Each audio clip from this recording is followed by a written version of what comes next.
Vía Pública. ¿Qué tal? ¿Cómo están ustedes? Bienvenidos a Vía Pública. Este martes se llevó a cabo la primera parte de la audiencia de formalización de Katy Barriga. Son más de 31.000 millones de pesos los cuestionados y la Fiscalía imputa, entre otros delitos, fraude al fisco de parte de la ex alcaldesa de Maipú. En su primera jornada, durante 4 horas, el Ministerio Público imputó variados cargos por delitos económicos, argumentando que durante la administración de la ex alcaldesa se realizó una, comillas, gobernanza fraudulenta, donde hubo compras arbitrarias, contrataciones improcedentes con fondos públicos, entre muchas otras imputaciones. Es muy nutrida la acusación en contra de la exalcaldesa. Bueno, en la audiencia también fueron formalizados otros 5 exfuncionarios del municipio, quienes ostentaban cargos de confianza de Barriga. La imputación de cargos continuará mañana, donde se debatirán las medidas cautelares, porque la Fiscalía, se sabe, pedirá prisión preventiva.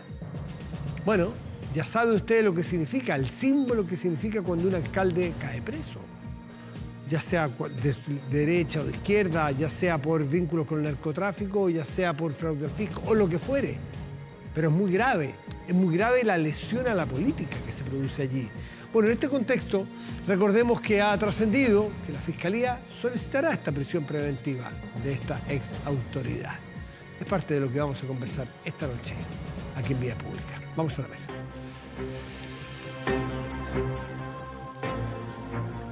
Y no hay más que partir por allí, pero presentamos, como es habitual, a Rodrigo Orellano, que es el vicedecano de la Facultad de Gobierno de la UDD. Rodrigo, muchas gracias por estar aquí. Muy buenas noches, Matías. Muchas gracias. Y Nerea Palma, que es académica de la Escuela de Ciencias Políticas de la UDP, la Universidad de Portales. Nerea, gracias por estar aquí. Muy buenas noches. Buenas noches para ti también, Matías. ¿Qué podría implicar que Katy Barriga mañana quedara detenida preventivamente? Bueno, primero, una cosa que me gustaría mencionar es que, claro, ahora estamos desarrollando, viéndose cómo se desarrollan las implicancias de este caso, que no es necesariamente nuevo. Recordemos que ya cuando estábamos en pandemia, Katy Barriga estaba todavía ejerciendo la alcaldía de Maipú. Eso como primer elemento, como para contextualizar a quienes nos están mirando. Este no es un caso exactamente nuevo, pero que ahora estamos viendo cómo se está desarrollando judicialmente.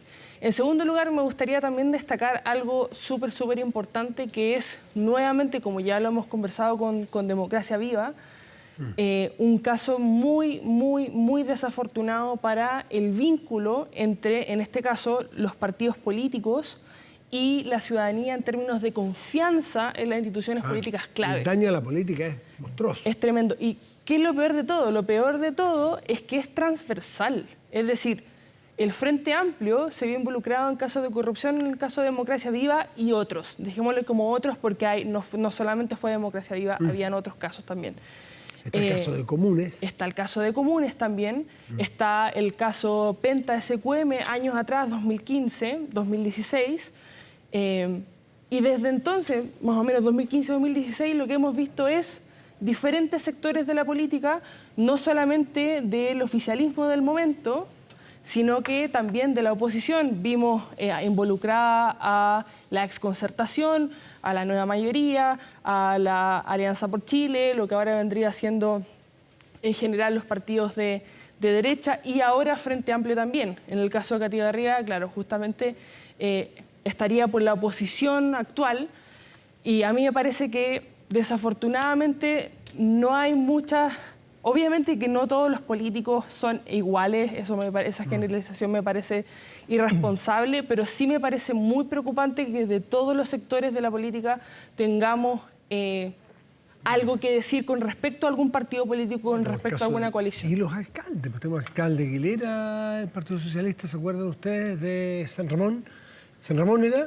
Sí, ¿no? San Ramón. El caso Torrealba en Vitacura. Varios casos de alcalde en el sur. Claro. Hay varios casos de alcalde en el sur. Exacto. Sí. Lo que a lo mejor es una señal de alerta. Antofagasta, la alcaldesa que está en rojo, que fuera está de Chile. Exacto. Claro. de distintos partidos. Claro, partidos. no hay quien se salve aquí. No. Hace mucho tiempo alguien dijo que era necesario modernizar el mundo municipal. Uno siempre se fija como de que en el Ejecutivo, en el Gobierno central es necesario dar más señal de probidad y transparencia, pero finalmente las grandes cantidades de dinero que manejan, la falta de fiscalización también golpea a los gobiernos locales de manera transversal. Yo aquí, como a diferencia un poco del caso de convenio, quiero hacer ver que aquí hay una responsabilidad personal. La responsabilidad penal en este caso es personal.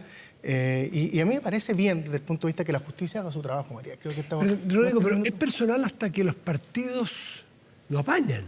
Si los partidos entregan, es personal. Si los partidos apañan, es personal / partidario. Claro, pero aquí lo que por lo menos pudimos ver en este caso y lo que hemos visto en otros casos, en el fondo, no sé, el alcalde Aguilera, el alcalde Torrealba, los que yo te mencionaba en el sur con estas licitaciones de cuentas corrientes, las licitaciones de las luces LED, que también han sido...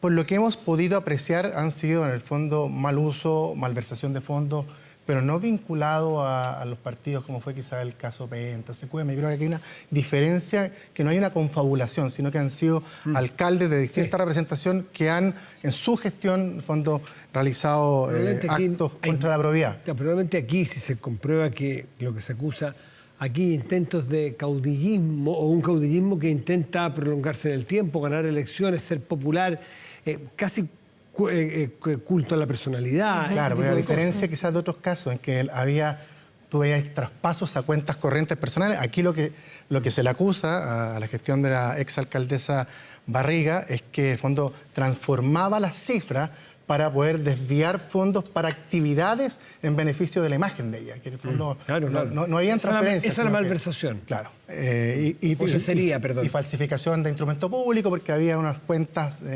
que en el fondo se adornaban para mostrar más recursos a los que tenía y poder derivar estos otros recursos hacia estas otras funciones o gastos que no estaban contemplados en el original. Que haga la pega la justicia, Matías. Yo creo que lo más relevante en esto y que si mañana se determina prisión preventiva, arraigo, será lo que tenga que determinar el tribunal. Y creo que hace bien que hagan la pega. Y los partidos que tienen que determinar sus candidaturas ahora, este año. Y te pongo el caso, tu partido, por ejemplo, Las Condes, que tiene una dificultad porque tiene una alcaldesa que está con 3 o 4 cuestionamientos de casos. No necesariamente que la impliquen a ella, pero ella era responsable de la municipalidad, ¿no es cierto? ¿Qué hace un partido con estos alcaldes que están cuestionados, que ni siquiera se han iniciado ni han sido formalizados, pero hay cuestionamientos 1, 2, 3 en el tiempo? ¿Elegirlo o operarse y poner a otra persona nueva? Eso es una decisión compleja, ¿no? Es una decisión complicada, porque efectivamente cuando tú pones a una persona, pones en juego también la imagen de la institución a la que representan el partido. Yo tengo la sensación de que no solamente a nivel de alcalde, sino que también todos los cargos, concejales, vivimos también, incluso acuérdate que tuvimos un consejero electo que tuvo que renunciar por una causa que tenía anteriormente republicano, del Partido Republicano de Concepción. Alcalde que tenga algún candidato, que tenga algún procesamiento, alguna sentencia, no debía ser de candidato, pero más que inhabilitado. Pero alcaldes que tienen o candidatos que tengan una buena gestión y que el compromiso, de hecho, sea echarle para adelante, yo creo que los partidos tienen su derecho. El caso de Las Condes es bien diferente a esto. Aquí hay errores que vienen de gestiones mucho anteriores a la alcaldesa Peñalosa y que de alguna otra forma, por distintas razones, incluso de carácter particular, porque la última fue porque en un juicio de alimentos se determinó que eventualmente una persona podría haber hecho mal uso de los recursos fiscales, han salido a la luz, en el fondo se ha confabulado un escenario negativo. Sí. No hay una acusación directa a la persona, a la malversación de la persona, pero sí hay que a la organización le falta control, que hay opacidad todavía, y hay diferencias dentro de los propios partidarios de la derecha en el Consejo allí, eso es lo difícil. O sea, no lo acusa alguien del Partido Comunista a la alcaldesa. Claro, lo que pasa es que hay intereses más creados, estamos en un año de elecciones, sí, pues. Y hay algunos concejales que tienen ambiciones políticas y también pueden aprovechar esta oportunidad para hacerse más conocidos y poder sacar réditos políticos. Pero lo complicado para un partido es no desembarazarse, porque también es condenarla a esta persona, ni dejarla como su candidata, porque alguien va a decir después, y si hay formalización, ¿cómo la UDI no hizo nada? Habiendo 4 acusaciones, que es la compra de la casa para un CESFAM, me parece que, o para un consultorio. Está el tema del teatro municipal. Esto ha pasado en muchas partes, nos ponemos en este caso porque sale mucho en los diarios probablemente.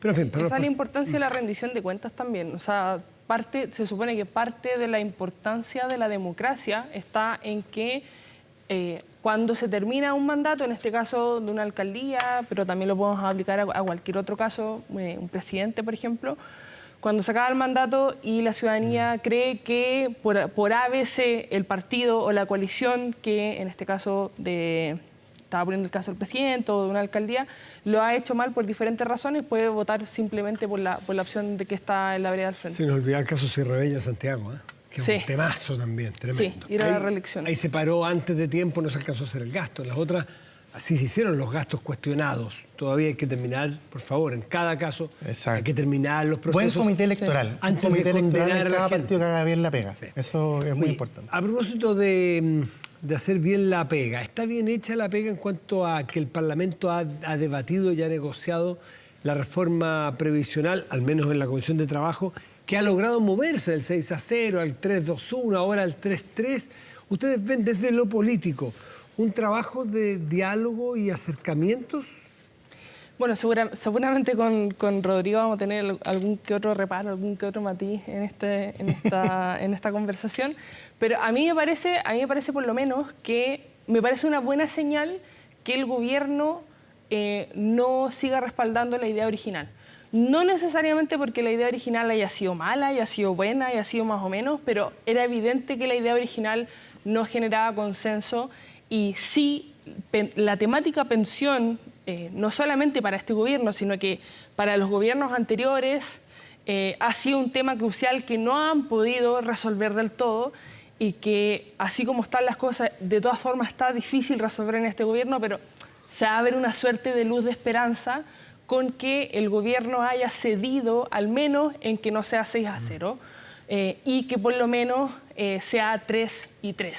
Desde este punto de vista de el reparo de la oposición con que hay algún porcentaje más grande, más chico, que vaya a esta suerte de seguro social y que en el fondo sea una suerte de solidaridad entre las personas que están cotizando. Evidentemente que es un tema ideológico, o sea, sí, claro. Evidentemente que concepciones distintas son concepciones muy diferentes de lo que debiese ser un sistema de pensiones. Un sistema de pensiones. Hay un sistema de pensiones que son mucho más solidarios, lo mismo con sistemas de salud, y hay sistemas de pensiones que son mucho más individuales, mucho más anglosajones, como diría la literatura, de diferentes formas de capitalismo. Y en sí mismo no tienen ninguna, ni algo malo ni algo negativo, reconocer que son posturas ideológicas, pero sí me parece importante que, y estoy muy de acuerdo con lo que dijo el presidente, que todas las partes de alguna u otra manera tienen que ceder para que esta resolución llegue a puerto. ¿Está obligado entonces la oposición, la derecha, a que como se dio del 6-3 nominalmente, ¿no es cierto?, que es un dato, entonces les dicen, bueno, ahora voten pues? Ahora voten a favor, si ya cedimos, dice el gobierno. Varias reflexiones. La primera, que no es un 3-3, porque hay una cifra disfrazada, ¿no? Un 3% directo a la capitalización individual, es un 2,1, hay un 0,9 que es para una solidaridad intrageneracional. O sea, hay una... Va a las cuentas individuales, pero no necesariamente de la misma persona. Exacto, efectivamente. Y de a hecho, las algunas cuentas personas, individuales, no a tu cuenta individual. Cuenta, que en definitiva es lo que dicen la gran mayoría de los expertos, que es lo que corresponde ahora, y además pocas veces coincide lo técnico con lo político. Y aquí estamos viendo que hay una ciudadanía que, efecto quizás de los retiros en la pandemia, se dio cuenta de que su plata estaba ahí. O sea, no es coincidencia que la propuesta constitucional con más apoyo ciudadano en el primer proceso, y creo que tuvo el segundo lugar en el segundo, fue con Mi Plata No. O sea, yo quiero... Ahora tengo derecho a propiedad, lo palpé, lo quiero.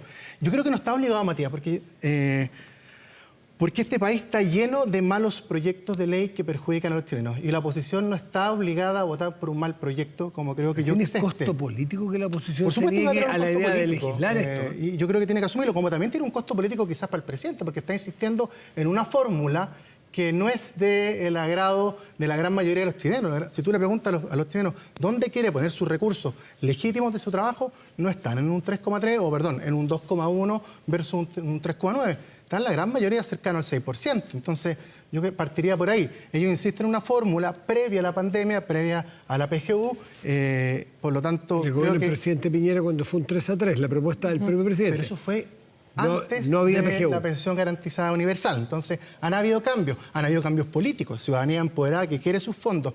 Y yo lo que diría, o sea, malos proyectos de ley, nadie está obligado a apoyarlos. La oposición, en su minuto, yo creo que erróneamente apoyó una reforma tributaria que no trajo buenos resultados al país. Algunos apoyaron los retiros, que sabemos las consecuencias económicas que tuvo. Hay que aprender de que uno no está llamado a votar solamente por la llamada política, sino que por las convicciones y por el impacto que puede tener en las personas. Y yo creo que, desde todo punto de vista, este es un proyecto malo. Y creo que el gobierno está empecinado en sacarlo, y a un costo alto. O sea, para sacar los votos del partido de la gente, tuvo que negociar el autopréstamo, que finalmente es casi un retiro. Entonces, tiene cosas y elementos que están incorporados que yo creo que no son buenos para el futuro de las pensiones, que es lo que todos queremos. Por último, no podemos dejar pasar las pensiones de gracia, lo que ha ocurrido esta semana, que a rato ha sido un ir y venir en las opiniones, algunos dirán casi una comedia de equivocaciones en las declaraciones, que hoy día veía por ahí que el ministro de Justicia no estaba tan al tanto de declaraciones que hacía el subsecretario del Interior, Manuel Monsalve, y el ministro tuvo que tratar de improvisar una buena explicación.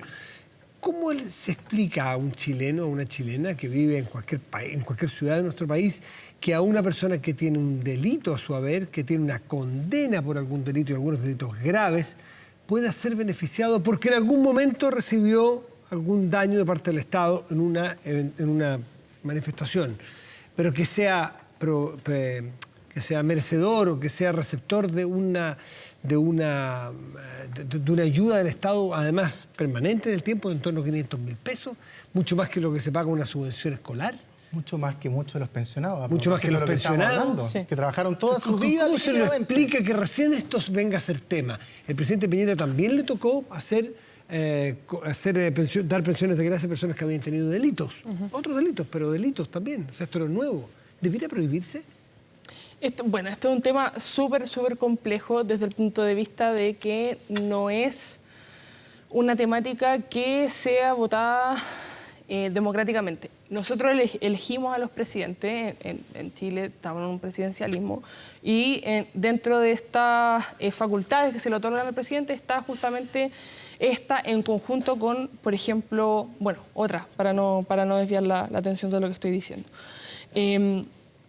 Dicho eso, ya que es una temática bastante difícil y algunos podrían decir arbitraria, porque queda el arbitrio, ¿cierto?, de quien comanda el Ejecutivo, me parece positivo como puerta de entrada, porque no sabemos efectivamente en qué va a terminar esto, porque se entiende que hay una intención del presidente de revisar los casos, sobre todo que cometieron delitos graves. Incluso para atrás. Incluso para atrás, no solamente estallido, sino que hacia atrás. Me parece muy positivo que al menos se esté discutiendo en qué medida corresponde una pensión de gracia, en el entendido que, por ejemplo, la pensión del Pilar Solidario no alcanza ni de cerca los 500.000 pesos. Entonces estamos hablando de un beneficio... La PGU todavía no llega a la mitad. Exacto. Entonces estamos hablando de un beneficio que pareciera ser desproporcional, sobre todo en casos donde hubo, por supuesto, un delito grave. Ahora, sí me gustaría hacer una precisión, y es que, no creo que sea binario esto de, el respeto a los derechos humanos y, entonces otorgar de alguna u otra manera un beneficio vitalicio a una persona. Es decir, yo creo que hay una escala de gris acá, me parece que es importante revisar caso a caso. Sí me parece importante que personas que hayan sufrido violación a los derechos humanos tengan una suerte de compensación.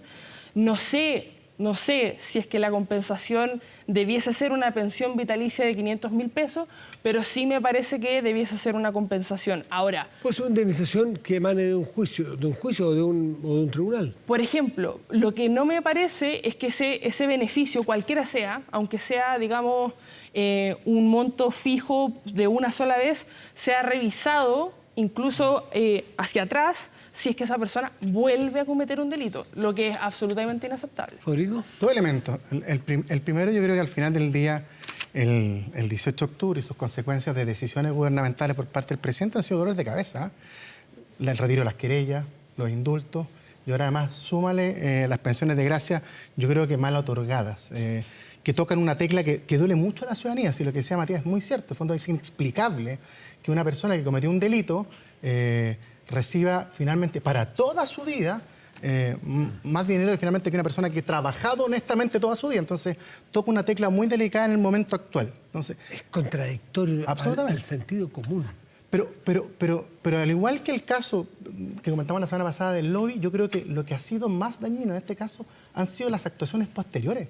Si el gobierno no ha tenido un discurso en justificar y en la forma de alguna forma, subsanar el error reconocido por el presidente, que dijo que lo vamos a subsanar y vamos a revocar estas pensiones de gracia.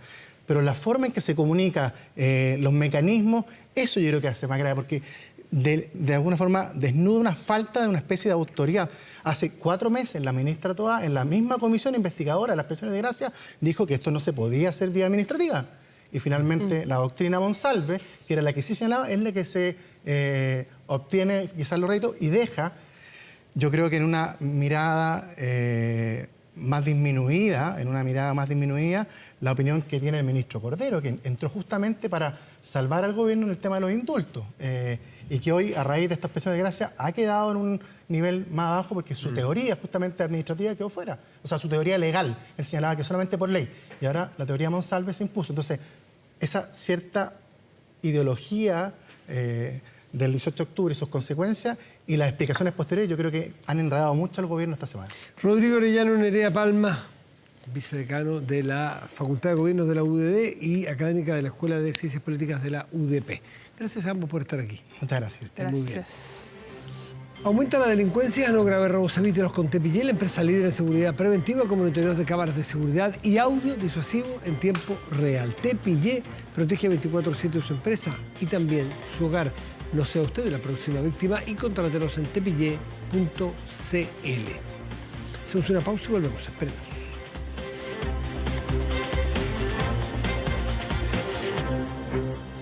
Si no puedes tener el control total de tu empresa desde cualquier parte en línea, Kame ERP es para ti. Facturación electrónica, integración en banco, flujos de caja, remuneraciones, todo en un solo lugar y mucho más, desde 12 UFs al año.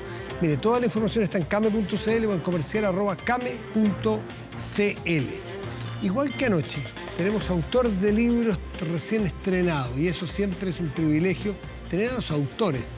Claro, los autores llevan 1 año, 2, 3 años pensando, borrando, editando para escribir y uno tiene que leerlos en un día, mata a caballo, pero tratando por lo menos de establecer un puente de diálogo y entusiasmarlo a usted a un buen libro. Y eso es lo que intentaremos hacer con Ignacio Mócar esta noche. Requiem por el Chile del estallido social, ex senador pero actual académico de la Facultad de Derecho de la Universidad Católica de Valparaíso, la UCB. Ignacio, gracias por estar aquí. Buenas noches. Encantado, Matías. Buenas noches. Es bien provocador el título desde ya. Sí. O sea, murió el Chile del estallido social. ¿Eso quiere decir? Requiem viene del latín requiem, que es descanso, reposo. El reposo. Entonces, es una forma más sutil de ponerlo, pero el fin de una etapa. O sea, lo que yo digo es que con el resultado del plebiscito del 17 de diciembre, termina una etapa. La política no termina. Se muta, cambia, se transforma. Pero esta es una reflexión sobre el Chile del estallido social, que hay que tratar de desentrañar sus verdaderas causas, sus consecuencias políticas y sobre todo el manejo político del estallido, gobierno, oposición, partidos, parlamento. Partamos, ¿qué es lo que fue el estallido? Definiendo, además tú eres cientista político, profesor en ciencias políticas. ¿Qué fue lo del estallido? Mira, lo mejor fue Manuel Castells, ¿sí? El sociólogo catalán, que vino al CEP en noviembre, un mes después de octubre 2019, y dijo, ustedes los chilenos siempre creen que estas cosas son locales. ¿Ah? Ustedes creen en el excepcionalismo de Chile. Les voy a nombrar 15 casos, dijo, de explosión social, decía él. Ese año, Hong Kong, los chalecos amarillos en Francia, los indignados en España, el 2011. O sea, y en Latinoamérica hubo 4 o 5. En Latinoamérica hubo 4 o 5. Ecuador, Colombia, varios, ¿no? Sí. Entonces, primero, esto no es un fenómeno local. ¿Ah? Tiene mucho que ver con la globalización. Tiene mucho que ver con lo que un filósofo político vasco que estuvo en el Congreso del Futuro esta semana, Daniel Innerarity, tiene un libro maravilloso, el 2013, 2 años después de los indignados, en España, que se llama La política en tiempos de indignación. Ese es el tema. La indignación, la rabia, ¿no es cierto? La protesta contra los privilegios y abusos de las élites dirigentes.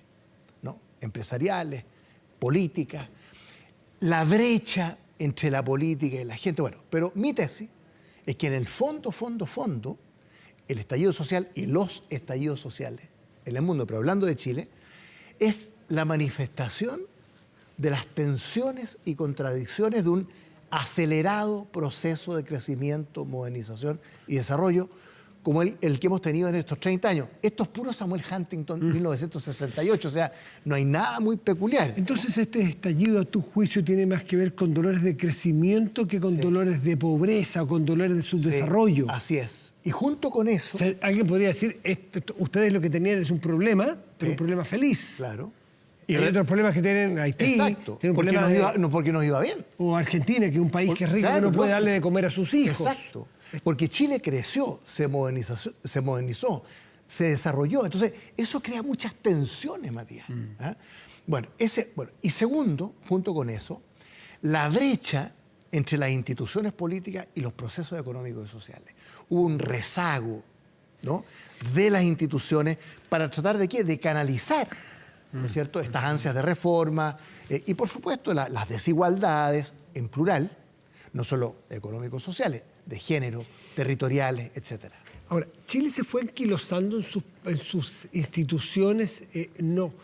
Nos dormimos en la tranquilidad que costó tanto de recuperar la democracia que pensamos que ya, una vez recuperada, después ya todo iba a Piloto automático. Piloto automático y no se fueron modernizando las instituciones. Claro. El caso de las AFP es bien paradigmático, que nunca se modernizó, y lograba rentabilidades de 8% para aquellos que podían ahorrar, pero el otro se iban quedando afuera, y termina siendo de las instituciones más odiadas, más apuntadas con el dedo. Porque Matías, nunca la política la logró modernizar. Es que el ejemplo, cuidado, porque en el año 2008, en el primer gobierno de la presidenta Bachelet, se instaló un pilar solidario al lado del pilar de capitalización individual, la pensión básica solidaria. 83.000 pesos en ese momento. A mucha gente le cambió la vida. Y después vino, hace 2 o 3 años, en el gobierno del presidente Piñera, la PGU, la pensión garantizada universal. Claro. Eso es pilar solidario. Tal cual, es un 250.000 pesos. Eso te resuelve el tema de la pobreza estadísticamente entre los adultos mayores. Entonces, no es que estuviéramos completamente dormidos, pero en el sentido del ejemplo es bueno, en materia de pensiones. O sea, el presidente decía, ¿no es cierto?, la política está en deuda con el pueblo. En materia de pensiones llevamos 10 años, Bachelet, Piñera, Boric, discutiendo, ¿no es cierto?, el cambio definitivo, entre comillas, del sistema de pensiones. Tú participaste de la política, fuiste diputado, luego senador. ¿Qué le pasó a la política que se le pasaron los pavos en buen chileno? Que no se actualizó para llegar a esto, para llegar a esta indignación, porque un país que crece, el sentido común te indica que al menos la indignación es menor que en las partes donde el problema es pobreza. Aquí, tú dices, la indignación es por crecimiento mal repartido, por crecimiento incomprendido. ¿Por qué? ¿Qué hizo la política? Bueno, hay un artículo muy interesante de David Altman y Juan Pablo Luna, tú los conoces, cientistas políticos de la Católica, del año 2011, si mal no recuerdo, 2011, Movimiento Estudiantil. El título es muy sugerente. Dice, si partidos políticos, 2 puntos, estables pero desconectados. Stable but uprooted, desconectados. Y eso lo percibí yo como diputado, como senador, hago la autocrítica. Muchas veces tú decías, nos anquilosamos, nos quedamos dormidos a lo mejor, pero hubo una cierta desconexión. Mirándose el ombligo, peleando entre ellos, ese edificio que no tiene el ventana. sistema era muy cómodo, el duopolio, entre comillas, el sistema binominal, ¿no es cierto?, en que se elegía uno y uno, aunque fuera 60-40%. O sea, pero todo eso fue acumulando. Hay todo un capítulo ahí que se llama Las promesas incumplidas de la derecha. 5 casos, no los voy a mencionar aquí. Eso sí, lo alcancé a ver es un poco. ¿Y por qué solo la derecha? No, porque ¿qué pasó? Que el sistema binominal, por ejemplo, ¿qué fue el sistema binominal en el 89? Un subsidio a la segunda fuerza política. Así fue concebido. ¿Tú te acuerdas que el binominal se escribió y el distritaje con los resultados del sí y el no? Así se hicieron los distritos, ¿no? Y entonces, si tú tenías 60% y el otro tenía 40%, pero elegías uno y uno, es una democracia empatada. Además, súmale que tenían los designados. Bueno, hasta el año 2005. Hasta el 2000, claro. ¿Por qué? Porque la derecha incumplió su promesa del 85, el Acuerdo Nacional, Andrés Alamán, Fernando Maturana, Francisco Bulnes, Congreso íntegramente elegido. Pasaron 20 años.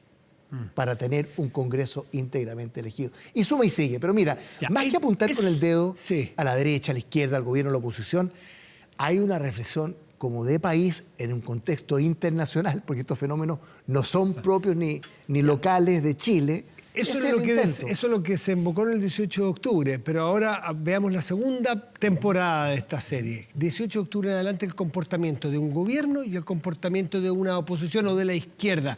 Tú eres muy crítico a la izquierda en este Sí, caso. mucho. Eh, Yo fui parte de la centroizquierda claro. por el rechazo, ¿no? Sí. Y la izquierda fue asumiendo, primero empezó a renegar de los 20 años de la concertación, mis amigos y compañeros, ¿no? Del PS, empezaron a renegar, también camaradas de la democracia cristiana, empezaron a renegar de los 20 años de la concertación con esta monserga, digo yo en el libro, del cambio de modelo. ¿Qué significaba el cambio de modelo? ¿Íbamos a cerrar la economía? ¿La íbamos a estatizar? Bueno, entonces ahí hubo un tema, pero hay un tema positivo en este libro, Matías, que hubo buenos momentos, grandes momentos de la política, 3 momentos. Uno, el acuerdo por la paz social y la nueva constitución. Del 15 de noviembre. Eso fue un acuerdo muy importante. Ese viernes a las 3 de la mañana, en el computador de Ena von Baer, Sí. con Miguel Crispi, que se hizo el acuerdo. Bueno, primer momento. 4 manos ahí escribiendo. Pero fue, salvo el Partido Comunista, que no se sumó, y Convergencia Social, pero Boric firmó, Gabriel Boric, ese fue el paso al estrellato. Primer momento. Segundo momento, el acuerdo por Chile, del 12 de diciembre, después del triunfo del rechazo, ¿no? El acuerdo por Chile, ahí concurrieron todos, salvo republicanos. También fue muy importante. Y un tercer momento, ¿no? La comisión experta, que nos dio una lección de cómo ponerse de acuerdo y lograr la unanimidad. En mínimos, ¿Ah? en mínimos, no muy amplios. Pero las 12 bases, Sí. un anteproyecto que no es perfecto. Pero Matías, desde Alexis Cortés del Partido Comunista hasta Carlos Frontaura del Partido Republicano, suscribieron un acuerdo unánime. No, eso es notable. Bueno, pero no prosperó. Ignacio, pero te quiero el decir, presidente el Piñera, vaso medio lleno también el hay que presidente verlo. Piñera habló que a él le hicieron un golpe, un intento de golpe. ¿Cómo fue la disciplina democrática de la izquierda democrática chilena? ¿Cómo fue el comportamiento a tu juicio? Mal. Y yo celebro la autocrítica de Paulina Bodanovich, de hace poco. la presidenta del Partido Socialista, pero muy bien, ¿no? Ella hizo una doble autocrítica. Uno respecto de la violencia octubrista, ¿no? Y 2 respecto de la convención y el maximalismo de la convención, ¿no? Entonces, evidentemente, ahora, yo no sé si lo pondría en términos de un intento de golpe de Estado, pero sí, y lo digo en el libro, hubo 2 problemas. La democracia estuvo en peligro, claramente, y el Estado estuvo amenazado. El Estado como monopolio del legítimo uso de la fuerza. Y por lo tanto la privatización de la violencia, que no es el estallido social, viene de, terminar esta parte, 10, 15 años, Matías. La gente, las personas que nos están viendo han coexistido durante 15, 20 años con el microtráfico, con el narcotráfico, con el crimen organizado, hace mucho tiempo, ¿no? ¿Y el comportamiento de la derecha y de la izquierda cuando les ha tocado ser oposición? Porque entiendo que ayer hubo una suerte de debate en la presentación con Gonzalo Blumel, donde él plantea que ellos como oposición han sido más respetuosos de la democracia y más colaboradores de lo que ha sido la izquierda, por ejemplo, con el presidente Piñera. A ver, la izquierda le negó la sal y el agua al presidente Piñera. Te voy a dar un solo ejemplo. Ustedes estaban conversando aquí del acuerdo previsional. Ahí se logró el acuerdo entre María José Saldívar, ministra de Trabajo, y Carolina Goich, presidenta de la Comisión del Trabajo. Tú entrevistaste a ambos cuántas veces. ¿Y cuál fue el acuerdo? 3%, 3%. La izquierda negó los votos y fue mezquina para no darle crédito a Piñera. O sea, una izquierda que bajo el gobierno de Piñera, del cual yo fui oposición, obviamente, le negó la salida del agua. Y la derecha hoy día, desgraciadamente, también le está negando la sal y el agua a un gobierno como el presidente Boric. Yo soy persona de oposición, yo anulé mi voto, así que no soy de gobierno, no soy de izquierda, ¿no? Pero yo reconozco que el gobierno del presidente Boric ha tenido un giro desde la refundación, hay todo un capítulo ahí que se llama Refundación, el ADN del Frente Amplio, al reformismo. Este es un gobierno reformista, ¿no? Que se ha flexibilizado. Mira a Mario Marcel, ya no habla de reforma tributaria o de pacto fiscal, habla de agenda pro crecimiento. Y la ministra Janet Jara en materia previsional, que ustedes están conversando, también se han flexibilizado. Entonces, yo siento que con la oleada republicana, los partidos del Chile Vamos, esto es un poquito fuerte lo que voy a decir, pero entraron en crisis de pánico por la oleada republicana, que los tiene como inhibidos. A la derecha. Sí, a los similar partidos a de lo que derecha. le pasó a la centroizquierda en el 18 de octubre. Muy similar. Porque la centroizquierda se autoanuló. ¿Ah? O sea, ¿cuánto? Yo no tuiteaba mucho, ¿eh? Pero en esos días del estallido, yo tuiteé algo así como: les recuerdo a mis camaradas y compañeros que hemos gobernado 24 de los últimos 29 años. O sea, no son 30 pesos, son 30 años. Y nosotros estuvimos ahí gobernando 20. O sea, un poquito de pudor. O sea, un poquito de falta pudor. de autoanálisis, y también lo que dijo Paulina Bodanovich, de no ser críticos a la violencia desatada de esos días. Por supuesto, pero si la democracia estuvo en peligro, el Estado estuvo amenazado, ¿no?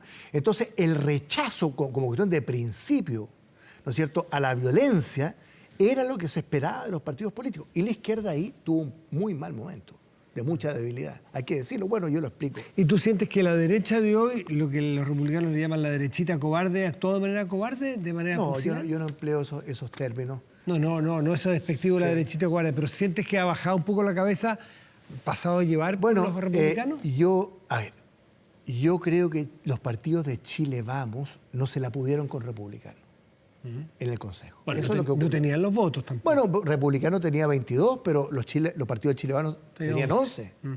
O sea, hartos votos, ¿no?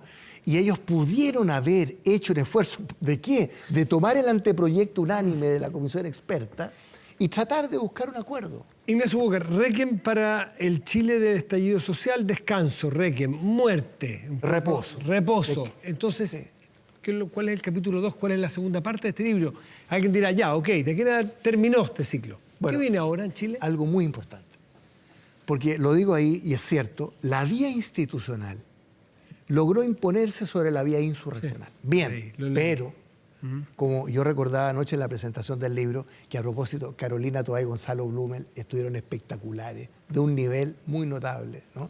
Yo recordé ahí una frase que me dijeron en el Centro José Manuel Balmaceda, ¿te acuerdas? El antiguo Club Liberal, que me invitaron a almorzar el otro día. Y uno de ellos, muy perceptivo, me dijo: a ver, Ignacio, ok, de acuerdo, la vía institucional fue capaz de imponerse sobre la vía insurreccional, pero la vía institucional tiene que mostrar resultados. Tiene que mostrar resultados. Agenda pro seguridad, agenda pro crecimiento, pensiones, salud, ley corta de las ISAPRES, esos 4 temas. ¿Y está siendo capaz? No. Hoy día, el acuerdo de ayer, que yo valoro, de la Comisión de Trabajo de la Cámara de Diputados, lo valoro porque hubo flexibilidad, porque el 3-3 fue una propuesta del presidente Piñera, ¿no? Cierto que entre medio estuvo la PGU, pero yo no veo, a ver, mi pregunta es, Matías, que no está en el libro, pero aquí te lo planteo a ti: ¿quién piensa en Chile? ¿Dónde está Edgardo Benninger? Lo planteo así en Yo te devuelvo la pregunta. Yo te devuelvo la pregunta. ¿Quién piensa en Chile? Nadie. Porque cada uno está en la política del metro cuadrado, que digo yo. En la trinchera. ¿Y a ¿no? quién le corresponde eso? A todos, pues. A gobierno y oposición. Por eso te citaba la comisión experta, el acuerdo por la paz social y la nueva constitución, el acuerdo por ¿Ves Chile. intentos, aunque sean esporádicos, autónomos de algunas personas? ¿Ves arranques de responsabilidad en algunos políticos que quieran...? Hay personas que han hecho un esfuerzo, que están haciendo un esfuerzo, pero muy insuficiente, muy insuficiente. Yo veo desgraciadamente que los partidos de Chile Vamos, ojo, ellos cumplieron con su promesa, después del triunfo del rechazo, de continuar con el proceso constituyente, sabiendo que pagaban un costo con el Partido Republicano muy fuerte, pero yo los veo achunchados, inhibidos frente a esta oleada republicana, que no es tanto, porque ya Kast va en declive en todas las encuestas. No hay que subestimar al Partido Republicano, yo lo respeto, pero yo esperaría más de la centro-derecha a la centro-izquierda, que alguien pudiera intermediar. Interesante lo que ha hecho Alberto Undurraga en la Comisión de Trabajo de la Cámara de Diputados, en la democracia cristiana. Ese es el rol de la ADC, ser un ente articulador. Entonces, anoche estuvimos con Alberto Undurraga aquí y fue como un chispazo de la ADC cuando existía, cuando pesaba. Lógico. Mira, el que lideró un encuentro entre distintas facciones. Yo fui presidente 5 años de la democracia cristiana. En el primer gobierno del presidente Piñera entero. ¿Ya no militas? renuncié el año pasado. Fuimos críticos, pero fuimos muy constructivos. Logramos el pre y postnatal, las ayudas estudiantiles, becas y créditos, el impuesto a la gran minería, el impuesto específico a la gran minería del cobre. Hicimos muchos acuerdos y éramos oposición, ¿no? Pero hoy día se ha instalado esta política del bloqueo, de la trinchera, del metro cuadrado. Ya, lo último. ¿Es Entonces, posible, entonces ahí no hay mediano o largo plazo. ¿Quién está pensando estratégicamente? ¿es posible, determinados los procesos constitucionales, reflotar siquiera el debate a la modernización de la política, al sistema político Ese fue un punto a favor del proyecto del Consejo. que se desechó? El umbral del 5%. Lo repuso la bancada de la UDI, Sí, me parece que y como yo creo que proyecto. va a haber un acuerdo transversal. Fíjate que en Alemania hay 45 partidos políticos, pero solo 6 en el Parlamento, por la barrera del 5%. Yo he propuesto algo mucho más simple, y varios de nosotros, eliminar los pactos electorales, como se hizo en los años 60 en Chile. En los años 60, Matías, tuvimos muchos problemas, pero no el número de partidas. De partidos había 6. Solo al prohibir los pactos electorales. Basta con eso. Entiendo que esa conversación se está produciendo de manera subterránea. Hoy día gobierno con oposición. Yo sé que hay conversación. Se está produciendo. Yo sé Una que de esas tendremos. Ojalá. Sería una gran noticia. Requiem por el Chile del estallido social, Ignacio Walker. Está fresquito el libro. Muchísimas gracias por traerlo Matías, y por encantado. presentar aquí al menos alguna de sus ideas. Que te vaya muy bien. Buenas noches. Hacemos una pausa, volvemos, espérenos.